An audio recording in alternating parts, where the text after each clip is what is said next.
I mean, congrats on the grants just scored and the matching dollars just unveiled. That's incredible. You know, DonorsChoose.org began years before crowdfunding was even a word. So I want to tell you the inside story of how it took off, including the most awful, embarrassing, humiliating thing I've ever done. And I want to share that because I think it will make each of you feel like you're actually a lot farther along in your ventures than you might otherwise think, and your work will, I think, feel a little bit more doable and feasible when you hear this one horrible thing that I did. And then I'll give you an example of how I wish that I'd had an accelerator when I was getting this site off the ground. I want to first ask each of you a question. How many of you had a teacher in high school who changed your life? All right, so nearly all of you. I had a teacher like that. His name was Mr. Buxton. He was my English teacher and my wrestling coach. And when I showed up as a dorky freshman in high school, Mr. Buxton spoke to me like he would to any adult. He didn't have that mask that some teachers have when they're talking to kids. If he approved or disapproved of something I'd done, I knew it right away. If I asked him a question on Wednesday, he'd come back to me on Friday saying that he'd thought about it, and he really had. He made you feel like he wanted you on his team. And looking back on it, I think it was Mr. Buxton who made me want to be a teacher. So 14 years ago, like Jacqueline's husband, I started teaching history at a public high school in the Bronx called Wings Academy. But the school where I was teaching did not have the same resources as when I was in Mr. Buxton's classroom. Where I went to high school, we went on field trips into the woods, we had graphing calculators for trigonometry, the supplies to do just about any art project we did not want for anything. But when I started teaching in the Bronx, I saw firsthand that all schools are not created equal. My colleagues and I would spend a lot of our own money on copy paper and pencils, and we'd see our students going without the materials they needed for a great education. We'd talk about books that we wanted our students to read, a field trip we wanted to take them on, a science experiment that just needed a microscope.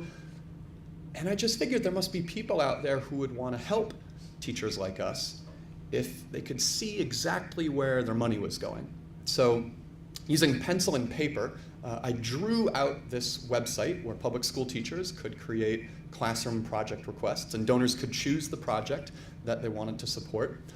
For $2,000, a programmer who had recently arrived from Poland was willing to build that site. It was super rudimentary. The back end of version 1 of DonorsChoose.org was one page that you'd have to scroll down for like 15 minutes to get to the teacher or the project record that you were looking for.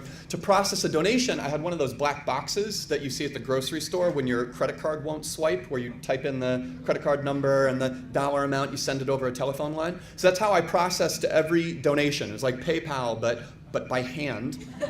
And it was a really good thing my students were helping me to get the site off the ground and launch it. Then I had to get my colleagues to try out the site and post the first projects. I don't know, well actually I think I do know how it is at Google, and it was the same at the high school where I was teaching, and that it was, if you want to get people to do something, you give them delicious free food.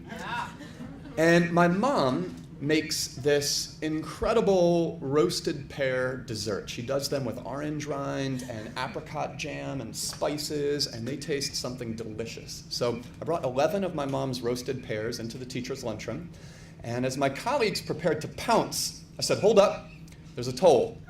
If you eat one of these pears, you gotta go to this new website called DonorsChoose.org and ask for whatever it is you most want for your students. Propose the project that you've always wanted to do with them.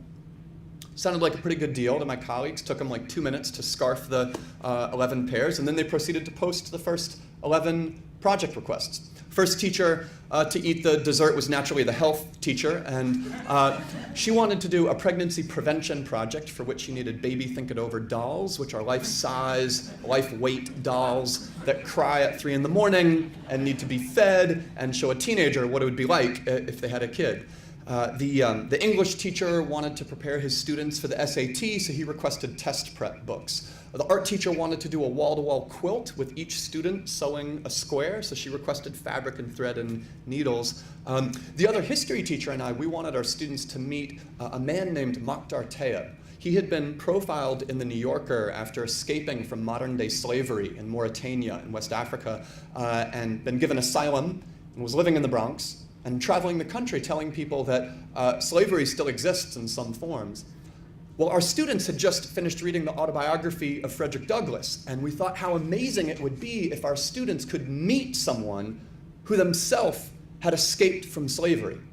So we put up a project on DonorsChoose.org. It was the 4th project ever to bring in Mokhtar Tayeb so our students could meet this man, compare his experiences to those of Frederick Douglass.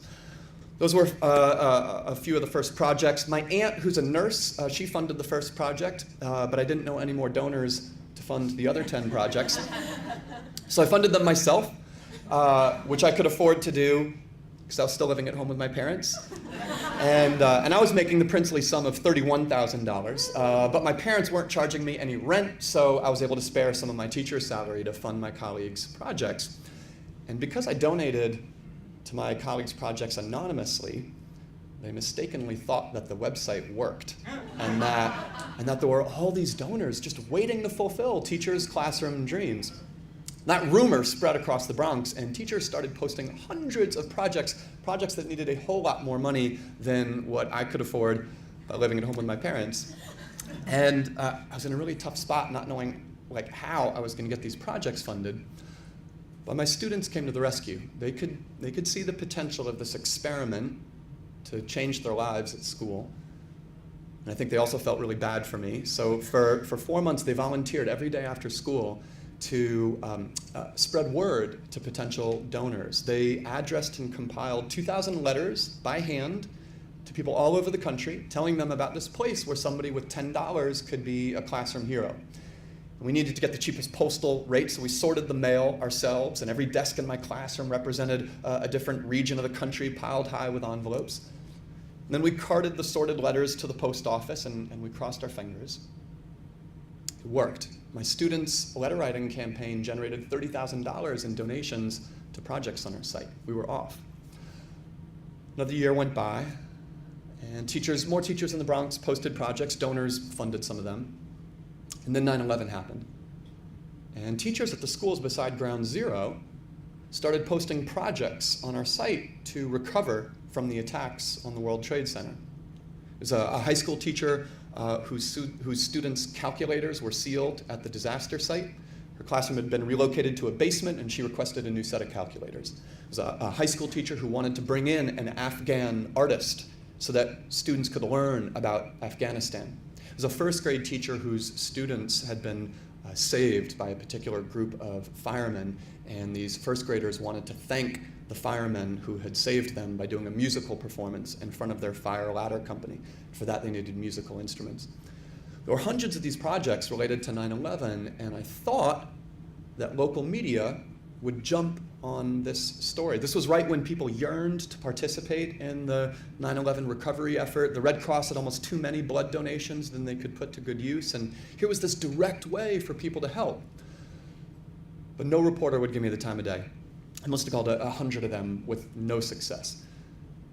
So I figured I'd better aim higher. The Holy Grail at that time was the New York Times. They had a new reporter covering nonprofits and philanthropy. Her name was Stephanie Strom. And I figured if we could get Stephanie Strom to do a story about our website, we would have a shot at big-time impact. So I put together a package of materials and mailed them off to Stephanie. I didn't hear back. So I called her up a few weeks later, and she was nice, but she said that we were awfully small potatoes. She said, I might one day do a list of online charities, which at the time was a new concept. And maybe I'll slot you into that list, but I'm afraid you're not exactly newsworthy. Damn. So then I found a directory of the top people at Newsweek, and I called the senior editor there, Jonathan Alter. Called him first because his last name started with A and showed up first in the alphabetical directory, so called him, and I called him during my lunch hour while teaching, and his assistant must have been out to lunch because he picked up the phone. And I said, hey, I'm a teacher up in the Bronx. I started this nonprofit with my students. Do you want to hear about it? And he said, sure. He didn't hang up on me. We talked for 45 minutes, my whole lunch hour, and that night he wrote a column for the Newsweek website saying that this little experiment growing out of a Bronx classroom might one day change philanthropy. So I was all excited, and I called up Stephanie Strom at the New York Times. I was like, hey, Newsweek saw us as newsworthy, at least for their website, so won't you give us a second look? And then she said, "I wouldn't touch your story with a 10-foot pole now that another reporter has covered you." The New York Times does not follow in the footsteps of other publications. Damn it. I felt like an idiot for having told her that another media outlet had broken our story, so I sent her an email apologizing for being so dumb. And she could tell how badly I felt. She took pity on me, and she sent me an email saying that I shouldn't feel that bad because I didn't have a chance in the first place. Because her editors had asked her to focus on charities responding to 9/11. So there was my last opening. I crafted this email to Stephanie telling her about all the projects that Teachers Beside Ground Zero were creating on our site. And I called her up one more time over the weekend, so I knew I would go straight to voicemail and I wouldn't interrupt her while she was on deadline. And I said, "Hey, this is the last time you'll hear from me if you just read this one final pitch." Monday, I was back at school teaching, and I checked my email in between periods, and Stephanie had written back. She wanted to come do an interview for a major feature story in the New York Times. So let me tell you, I was over the moon. My parents raised me to be humble, but this was the New York Times. It felt like the skies had opened, and I just had to shout. So I forwarded Stephanie's email to my friend, and I said, "Guess who said she wouldn't touch our story with a 10-foot pole and now wants an interview? That's what hustling will get you." I beat my chest. I talked all kinds of smack. I thought that I'd hit forward.